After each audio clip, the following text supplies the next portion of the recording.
moçada, meu nome é Flávio Landim e eu gostaria de dar as boas-vindas a todos ao nosso curso de Biologia.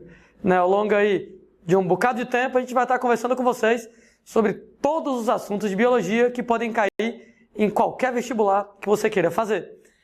Primeiro dos assuntos da gente, moçada, claro, a gente faz uma introdução sobre como a Biologia funciona.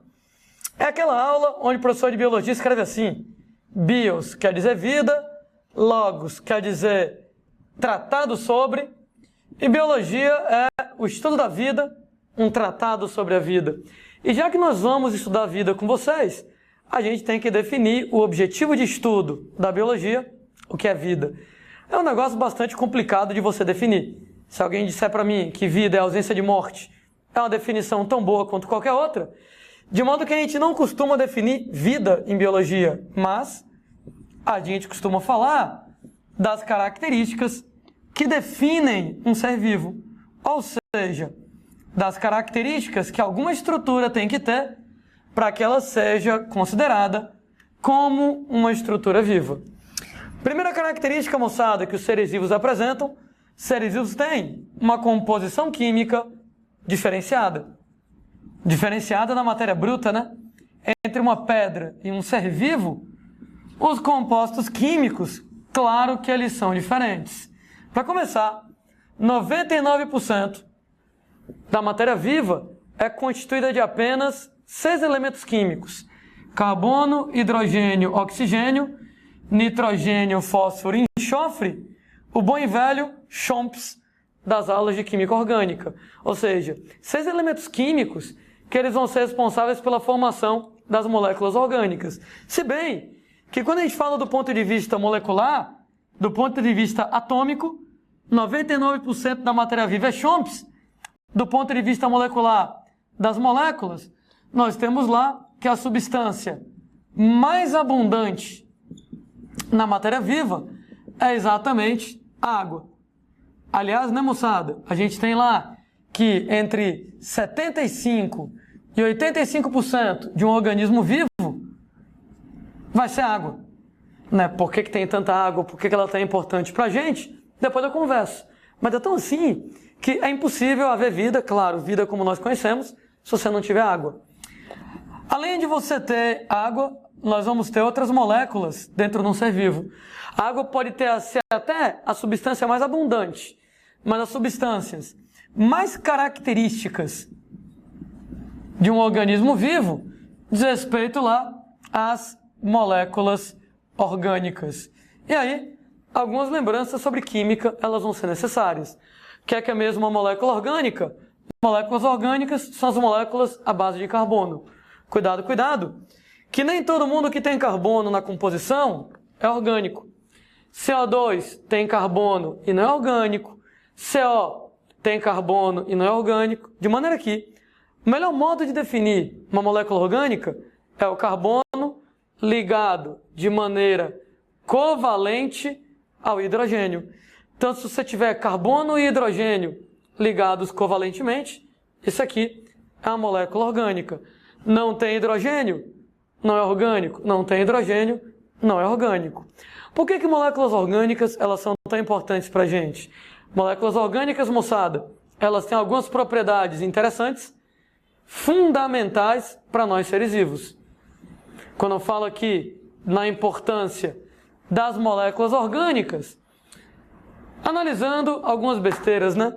Das aulas de química, eu lembro para vocês que esse tracinho representa uma ligação covalente. E uma ligação covalente é um par de elétrons compartilhados entre o carbono e o hidrogênio. Existe uma propriedade química chamada de eletronegatividade. E claro, nas aulas de química, vocês estudam isso melhor, onde a eletronegatividade ela é a tendência a atrair elétrons. Sendo, moçada, que a gente pode dar uma quantidade, quantificar a eletronegatividade. A eletronegatividade do carbono é 2,4. A eletronegatividade do hidrogênio é 2,1. Não se estressem em química. Vocês estudam isso bem melhor. Sendo que, como a eletronegatividade do carbono e do hidrogênio é muito parecida, eu diria que ninguém rouba elétron de ninguém. Você tem lá que os elétrons dessa ligação covalente, o carbono atrai um pouquinho mais do que o hidrogênio. Mas, gente, é praticamente empate. E toda vez que numa ligação a diferença de eletronegatividade entre quem se liga é praticamente zero, ninguém rouba o elétron de ninguém, o resultado é que essa ligação é chamada de apolar. E o resultado é que moléculas orgânicas apresentam ligações apolares. Ora, e por que uma ligação apolar ela é interessante para a gente? Beleza, lá vamos nós. Novamente lembrando de alguns detalhes de química, né? Existem vários tipos de ligações químicas para a gente estudar. Então você tem, por exemplo, lá as chamadas ligações covalentes, que elas podem ser apolares, quando não tem uma diferença de eletronegatividade, ou elas podem ser polares, quando eu tenho uma diferença de eletronegatividade entre quem se liga. Você tem ligações que são lá ligações iônicas. E, de novo, por que eu estou lembrando disso para vocês? Porque, gente, quando eu falo dessas ligações, algumas são mais fortes, algumas são mais fracas, algumas mais difíceis de quebrar, outras mais fáceis de quebrar. Por exemplo, né, moçada? Uma ligação iônica, das aulas lá de química, um NaCl da vida. Ô, gente, é uma ligação que ela é bastante fácil de você quebrar. Basta colocar o sal em água, que você dissocia, né? Fica lá Na+, e Cl-. É por isso que eu não quero ser formado por material iônico. Gente, se o seu corpo fosse formado por material iônico, bastaria eu colocar você na água que você iria dissolver na brincadeira. Não faz o menor sentido. Você tem lá que são ligações fáceis de quebrar. Entretanto, nós somos formados por moléculas orgânicas, onde nós temos o predomínio de ligações covalentes apolares, ligações fortes, ligações difíceis de quebrar. E por isso que moléculas orgânicas são interessantes. Parte 1, apresentam ligações apolares. Essas ligações apolares, elas são super difíceis de quebrar. E o fato de elas serem difíceis de quebrar faz com que as moléculas orgânicas apresentem grande estabilidade. Ou seja, elas não mudam com facilidade.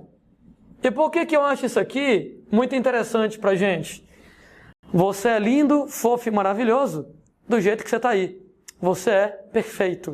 E ninguém mexe em time que está ganhando. Então eu quero que você acorde todo dia com essa sua mesma carinha linda aí.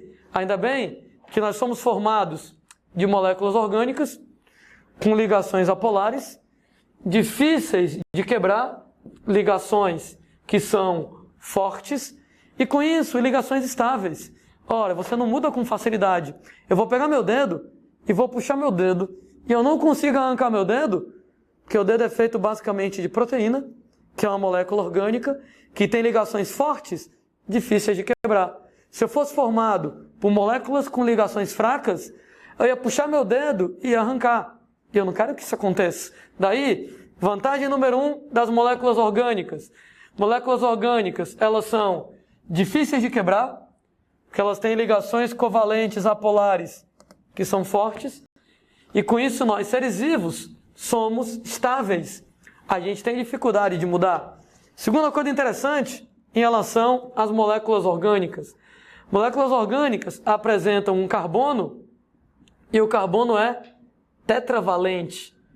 Quando eu falo para vocês, moçada, que o carbono é tetravalente, eu lembro para vocês que cada átomo de carbono pode se ligar a 4 outros átomos diferentes, né? Então o carbono pode se ligar a 1, 2, 3, 4 átomos diferentes. E por que isso é interessante? Cada carbono se liga a outro carbono, que se liga a outro carbono, que se liga a outro carbono, formando lá cadeias carbônicas. Sendo, gente, que as cadeias carbônicas, lá nas aulas de química orgânica a gente aprende isso, elas podem ser de vários tipos, né? Cadeia carbônica ela pode ser aberta, ela pode ser fechada, ela pode ser alifática, ela pode ser aromática, ela pode ser saturada, insaturada. Aí alguém briga comigo, poxa, Landim, eu não lembro muito bem disso. Em química, você aprende isso direitinho. Fato é que eu quero colocar para vocês que existem vários tipos de cadeias. Tem cadeias lá de várias maneiras. E cada cadeia dessas tem propriedades diferentes. Então a cadeia saturada, ela já é diferente de uma insaturada. Uma alifática é diferente de uma aromática, uma aberta é diferente de uma fechada, e daí? E daí que nesse caso, pelo fato de você ter cadeias carbônicas, cada uma delas com propriedades diferentes, moléculas orgânicas apresentam uma grande versatilidade. Ou seja, quando eu falo que elas apresentam uma grande versatilidade, elas apresentam uma grande diversidade de funções. Ou seja, tem molécula orgânica de tudo quanto é jeito que você possa imaginar. Qualquer função que você imagine vai ter uma molécula orgânica que apresente essa função. Daí, que tal lembrar de alguns exemplos de moléculas orgânicas importantes para a gente? Existem moléculas orgânicas como glicídios, os açúcares, glicose, sacarose e amido, que tem papel energético. Fonte de energia para a gente. Você tem moléculas como os lipídios, gorduras e óleos, também tem papel energético. Você tem moléculas, gente, como as proteínas. Proteínas, moçada, são basicamente estruturais. Seu cabelo é feito de proteína, queratina. Sua pele é feita de proteína, colágeno. Seus músculos são feitos de proteína, actina e miosina. Então, proteínas com função estrutural, sendo que existe um grupo de proteínas que tem uma função particularmente interessante. Elas são as enzimas, proteínas que são catalíticas.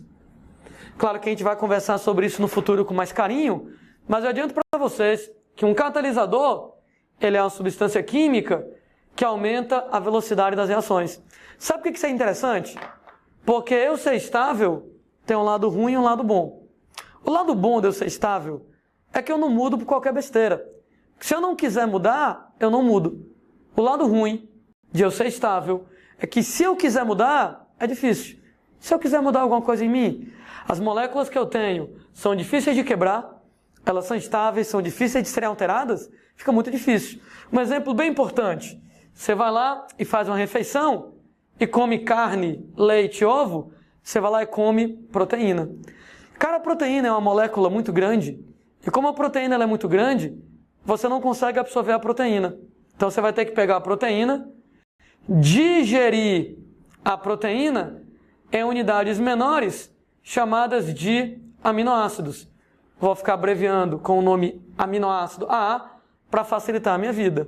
Sendo que, como a proteína é uma molécula orgânica, ela é extremamente estável, gente. Ou seja, ela é difícil de quebrar. Ou seja, no que eu comer carne, leite e ovo, a proteína, eu não consigo quebrar a proteína fácil em aminoácidos. E é para isso que eu preciso de uma enzima. A enzima é um catalisador, ele aumenta a velocidade das reações químicas. Ou seja, eu vou pegar uma reação que é difícil de eu fazer, que é quebrar proteína em aminoácidos, e eu vou acelerar essa reação de maneira que ela vai ser bem mais fácil de eu fazer. Daí, através de enzimas, as famosas enzimas digestivas, eu vou quebrar a estabilidade da proteína, eu vou pegar a proteína, fatiar em aminoácidos, e os aminoácidos, então, serão absorvidos pelo meu organismo. Ou seja, a molécula orgânica ser estável é massa. Eu não mudo por qualquer besteira. Entretanto, se eu quiser quebrar ela, é difícil. Para eu quebrar uma molécula orgânica estável, por exemplo, na digestão, só se eu tiver a ajuda de enzimas. Nós temos, moçada, vários tipos de moléculas orgânicas, mas se tiver que descrever um tipo de molécula orgânica que melhor define a vida, eu não tenho a menor dúvida. São as chamadas moléculas de ácidos nucleicos, é o caso, moçadinha, do DNA, do RNA, que são moléculas informacionais. O que é que eu quero dizer quando eu falo que elas são informacionais? Que elas armazenam informações a seu respeito. Tudo que existe em você, como é que produz o seu cabelo, como é que produz o seu olho, está registrado na molécula de DNA. Sendo que você vai armazenar informações no DNA na sequência de bases nitrogenadas que o DNA apresenta. Então, o DNA apresenta uma sequência de bases nitrogenadas: adenina, citosina, guanina, timina, e essa sequência de bases nitrogenadas armazena as informações a seu respeito. Que tal a gente conversar sobre isso um pouquinho melhor?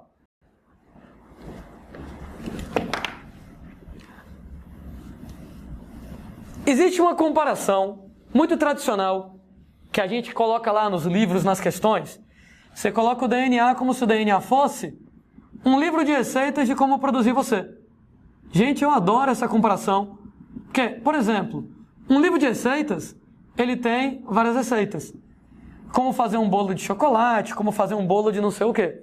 De maneira semelhante, assim como o livro de receitas tem várias receitas, o DNA tem vários genes. E cá entre nós, um gene é uma receita de como produzir uma determinada característica. O gene para olho azul é a receita de como produzir um olho azul.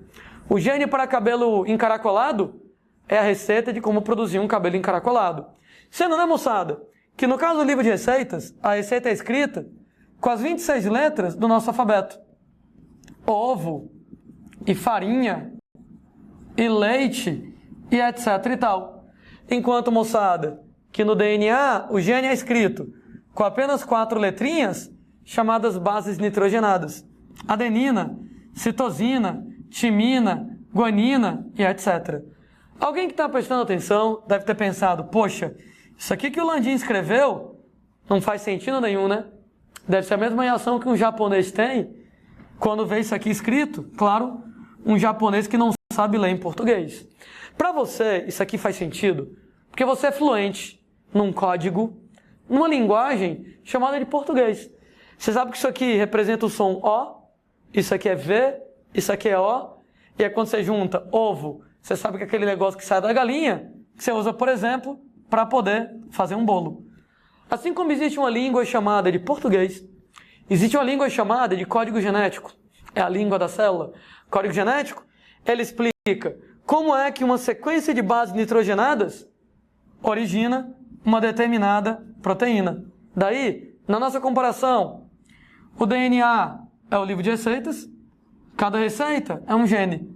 As letras que escrevem a receita são as bases nitrogenadas. E o bolo é a proteína. É a proteína que define se o seu olho é preto ou azul, se o seu cabelo é liso ou encaracolado, é ele que define as características. Aliás, dá para explicar um pouco melhor sobre como é que o DNA funciona. Eu vou dizer para vocês que o DNA ele é o nosso material genético. Quando eu digo, moçada, que o DNA ele é o nosso material genético, ele armazena informações a seu respeito. Como eu disse, tudo que você faz está registrado no seu DNA. E de maneira resumida, eu posso explicar o funcionamento do DNA dentro de uma sequência de reações químicas chamado de dogma central da biologia. O dogma central da biologia é um resumo de como funciona o DNA em você. Era uma vez o seu DNA, os genes são feitos de DNA, então o DNA é o livro de receitas inteiro, para fabricar você inteiro, e cada receita é um gene. Então o gene para produzir o olho azul é a receita de como produzir o olho azul, o gene para produzir o cabelo encaracolado é a receita de como produzir um cabelo encaracolado. Sendo que o DNA ele é capaz de criar cópias dele mesmo. Chamamos isso de replicação. E sabe uma coisa muito interessante? É que quando o DNA cria uma cópia dele, o livro de receitas está criando uma cópia dele mesmo. E se eu criar uma cópia do livro de receitas de como produzir você, eu vou pegar essa cópia do livro de receitas de como produzir você e eu posso produzir outro você. Produzir outro você, o nome disso é reprodução. Então o DNA é a base da reprodução. É o DNA que, através da replicação, ele cria uma cópia dele para você fabricar outro você. Gente, o DNA ele é capaz de ser copiado. O nome elegante para isso, transcrição, numa molécula menor chamada de RNA, que então é utilizado diretamente num processo chamado de tradução para fabricar uma proteína. Então, o RNA normalmente é um intermediário entre o DNA e a proteína, e claro que falaremos sobre isso no futuro. Fato é que a proteína que define se seu olho é preto ou azul, se seu cabelo é liso ou encaracolado, ou seja, a proteína determina cada característica que você tem. Sendo que existe um grupo de proteínas chamados de enzimas que realizam reações químicas, ou seja, através das enzimas catalisadores, nós temos o controle das reações químicas em você. Daí, olha como o DNA ele é importante. O DNA ele é tão importante, mas ele é tão importante que o DNA controla em você sua habilidade de reprodução, ele determina cada característica que você tem e ele controla cada reação química que você é capaz de fazer. Por isso, moçada, que o DNA ele é tão importante como molécula orgânica. Sendo que moléculas orgânicas são tão importantes, mas tão importantes, que durante um certo tempo a moçada acreditou que moléculas orgânicas só podiam acontecer em seres vivos.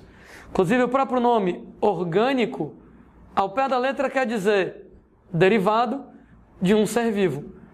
O significado original do nome orgânico é exatamente esse. Lá, vários anos atrás, um químico chamado de Berzelius, ele vivia tentando produzir moléculas orgânicas em laboratório. E ele nunca conseguia. Um belo dia ele ficou puto da vida e disse assim: é impossível produzir moléculas orgânicas em laboratório. Daí lá vai ele, o Berzelius, e coloca pra gente uma ideia chamada de princípio vital. Segundo o princípio vital do Berzelius, é impossível produzir moléculas orgânicas em laboratório. Segundo Berzelius, somente seres vivos poderiam produzir moléculas orgânicas, porque os seres vivos tinham uma espécie de força mágica, princípio vital, que permitia que eles fabricassem moléculas orgânicas. Ou seja, a galera acreditava que não era possível produzir açúcar em laboratório, gordura em laboratório. Só quem podia fazer isso era um ser vivo, porque o ser vivo tinha essa força mágica para fabricar moléculas orgânicas. Sabe qual é o problema disso? É que há 200 ou 300 anos atrás, biologia não era levada a sério como ciência.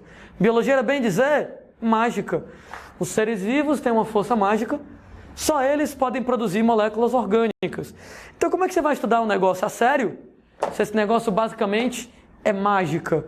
Daí, moçada, passa o tempo, e já era no século XIX, quando um químico alemão chamado de Friedrich Welle, ele vai lá e derruba o princípio vital.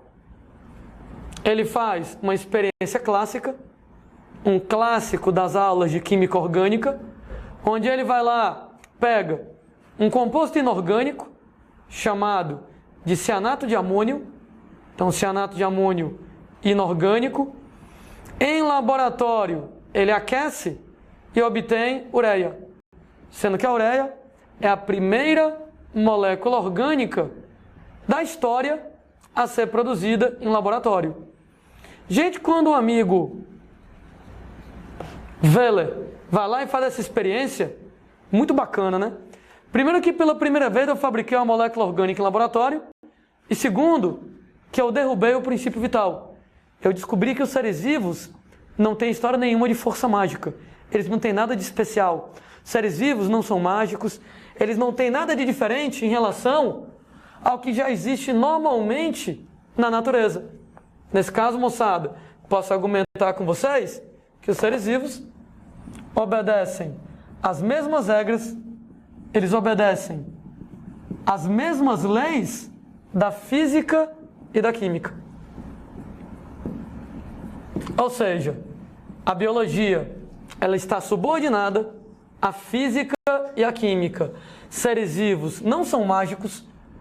Tudo que existe em você tem que respeitar a física e a química. Aliás, se eu estiver falando alguma coisa aqui na sala, e o professor de física falar diferente, e o professor de química falar diferente, eu que estou errado. A biologia é subordinada à física e à química. Quando eu falar, por exemplo, sobre a condução do impulso nervoso, está subordinada às leis da eletricidade na física. Quando fala de bioquímica, está subordinada a todas as regras que você estuda em química orgânica e em química inorgânica. O interessante é que a partir do momento que eu vou lá e fabrico uma molécula orgânica em um laboratório, ela faz só a primeira, né? Hoje em dia, todas as moléculas orgânicas podem ser produzidas em laboratório. Açúcar, gordura, proteína, DNA inclusive. No que alguém briga comigo, pô, Landim, se eu consigo fabricar tudo isso em laboratório, será que é possível pegar açúcar, proteína, gordura, uma pitadinha de DNA e fazer um organismo vivo em laboratório? Nunca ninguém conseguiu fazer isso e eu acho que nunca ninguém vai conseguir fazer. Porque, segundo a característica que os seres vivos têm, eles são complexos pra caramba. Gente, seres vivos são tão complicados, mas tão complicados, que é impossível você produzir vida em laboratório, né? Seres vivos podem ser estudados em vários pontos de vista. Átomos, moléculas, organelas, células. Daí, né? Você está fazendo a questão de vestibular e o cara pergunta assim, né? É mais correto dizer que um ser vivo é formado de letra A, átomos, letra B, moléculas, letra C, organelas, letra D, células. Ou letra E, todas as anteriores. Letra E, né? Todas as anteriores. É questão de ponto de vista. Em você, átomos como carbono, hidrogênio, oxigênio, nitrogênio, fósforo e enxofre se organizam em moléculas, né? Como, por exemplo, lá, água, glicose, C6H12O6, e proteínas, e lipídios, e DNA, que se organizam para formar organelas, né, moçada? Organelas, ribossomos, membrana, mitocôndria, e etc e tal. E aí, moçada, se organizam para formar células. Célula, né, moçada? É a menor unidade da vida, é a menor unidade que eu vou dizer que é um organismo vivo, mas a gente vem de coisas depois, né? Células se organizam para formar tecidos, tecido muscular, tecido nervoso, e daí então órgãos, fígado, pâncreas, e daí então sistemas. Sistema nervoso, sistema esquelético, e daí então organismo, você, né? Organismo, você. E se você, moçada, esticar um pouquinho, a gente pode até colocar outros que a gente chama de níveis de organização além do organismo. A célula é extremamente importante, porque ela é a menor unidade considerada viva, e o organismo é você, né? Você como um todo é o organismo. E a gente chama cada uma dessas etapas que eu acabei de descrever pelo nome de níveis de organização na natureza. Em ecologia, outros níveis de organização são estudados. Acima de organismo tem população, comunidade, ecossistema, biosfera. Mas eu vou deixar para falar sobre isso com carinho nas aulas de ecologia. De qualquer maneira, nós somos complicados pra caramba. Tão complicados que, como eu disse, não dá para produzir um ser vivo em laboratório. Quem chegou mais perto de produzir um ser vivo em laboratório foi um cidadão chamado de Craig Venter, quando em 2010, esse aqui é um dos caras que foram fazer o famosíssimo projeto Genoma, ele anuncia a produção da primeira bactéria artificial, da primeira forma de vida artificial. Opa, eu não concordo muito com esse cara não, ok? Mas é questão de ponto de vista. O que esse cara fez? Ele pega uma bactéria, a bactéria tem a membrana da célula, a bactéria tem o citoplasma, a bactéria tem o DNA. E, gente, em laboratório, ele artificialmente produz um DNA. Cara, ele pegou um DNA e fez o DNA do jeito que ele queria. Ele sai acrescentando, letra por letra, adenina, citosina, timina e guanina, os genes que ele queria. Pegou aquela bactéria que já existia, pegou o DNA dela, jogou no lixo, pegou o DNA que ele tinha fabricado em laboratório, colocou nessa bactéria e disse que tinha criado uma bactéria artificial. Por que eu não concordo? Porque esse cara não produziu uma membrana, ele não produziu um citoplasma. Na verdade, ele só produziu o DNA. Pegou o DNA que já existia, tirou, colocou um DNA novo. Né? Não estou dizendo que ele fez pouca merda não, viu? O que o cara fez foi foda. Mas deve dizer que é vida artificial, enquanto alguém não construiu uma membrana, lipídio por lipídio, proteína por proteína, enquanto alguém não construiu um citoplasma, organela por organela, eu não vou dizer que o cara construiu vida artificial. Na minha cabeça, o que o Venter fez foi reprogramar geneticamente a bactéria. Como, moçada, quem reformata um computador? Tu pega o computador, apaga tudo que está lá e coloca informações novas. Eu peguei a bactéria, tirei tudo que tinha lá de DNA e coloquei informações novas como eu queria. Volto a dizer, muito legal o que ele fez. Mas daí, a fabricar a vida artificial, eu não concordo. Como, aliás, vários colegas professores de biologia e biólogos não concordam com essa brincadeira. Não apenas, moçada, nós somos complexos, como a gente produz a nossa própria complexidade. Seres vivos são dotados de uma propriedade chamada de autopoiese. Esse nome aqui, gente, é um nome relativamente novo. Tem uma autopoiese diz respeito lá à capacidade de se produzir. A capacidade de produzir cada estrutura do organismo a partir das suas próprias informações genéticas.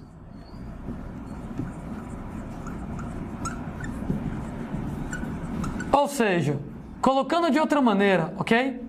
Auto quer dizer próprio, poiese quer dizer formação. Autopoiese é uma propriedade bacana dos seres vivos que tudo que você tem é você que fabrica. Você fabrica lá o seu olho, você fabrica lá o seu nariz, você fabrica lá a sua mão. Como? Você produz cada estrutura do seu corpo a partir das informações do seu DNA.